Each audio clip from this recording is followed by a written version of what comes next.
रथसप्तमीला सूर्यदेव स्वतः पृथ्वीवर येतात असं का म्हणतात? या दिवशी एक छोटी चूक तुमचं पुण्य घालवू शकते. नमस्कार.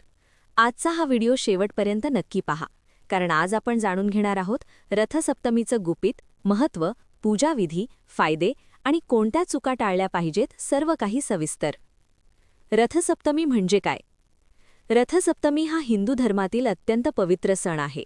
हा सण माघ महिन्यातील शुक्ल पक्षातील सप्तमी तिथीला साजरा केला जातो. धार्मिक मान्यतेनुसार या दिवशी सूर्यदेव 7 घोड्यांच्या रथावर आरूढ होऊन उत्तरायणाच्या दिशेने प्रवास सुरू करतात. म्हणूनच या दिवसाला सूर्यजयंती, आरोग्य सप्तमी असेही म्हणतात. रथसप्तमीची पौराणिक कथा. पुराणांमध्ये सांगितल्याप्रमाणे राजा यशोवर्म्याचा पुत्र दीर्घकाळ आजारी होता. ऋषींनी सांगितलेल्या उपायानुसार राजाने रथसप्तमीचे व्रत व सूर्यपूजा केली आणि त्या दिवशीपासून मुलगा पूर्णपणे बरा झाला.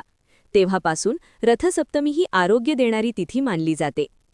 रथसप्तमी पूजाविधी. रथसप्तमीच्या दिवशी पहाटे लवकर उठावे. शक्य असल्यास सूर्योदयापूर्वी स्नान करावे. स्नान करताना डोक्यावर एरंडाची, दुर्व्यांची किंवा आकाची पाने ठेवावीत. यानंतर तांब्याच्या पात्रात पाणी, गूळ, लाल फूल घेऊन सूर्यदेवांना अर्घ्य द्यावे.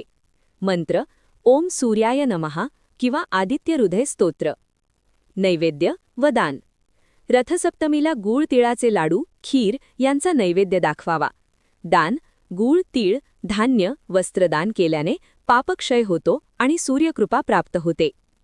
रथसप्तमीला करू नयेत अशा चुका: उशिरा उठणे, सूर्यपूजा टाळणे, नकारात्मक बोलणे, आळस आणि राग. या चुका केल्यास पूजेचा पूर्ण लाभ मिळत नाही असे मानले जाते. रथसप्तमीचे लाभ: शरीरातील रोगप्रतिकारक शक्ती वाढते, डोळ्यांचे व त्वचेचे आरोग्य सुधारते, आयुष्यात तेज, आत्मविश्वास वाढतो, नकारात्मक ऊर्जा दूर होते. रथसप्तमी हा फक्त सण नाही, तो आहे निसर्गाशी आणि सूर्य ऊर्जेशी जोडणारा दिवस. या दिवशी थोडा वेळ काढून सूर्यदेवांचे स्मरण नक्की करा. आपली संस्कृती हे चॅनल सबस्क्राईब करा. व्हिडिओ आवडला असेल तर लाईक करा आणि ही माहिती आपल्या कुटुंबियांपर्यंत नक्की शेअर करा. श्री स्वामी समर्थ.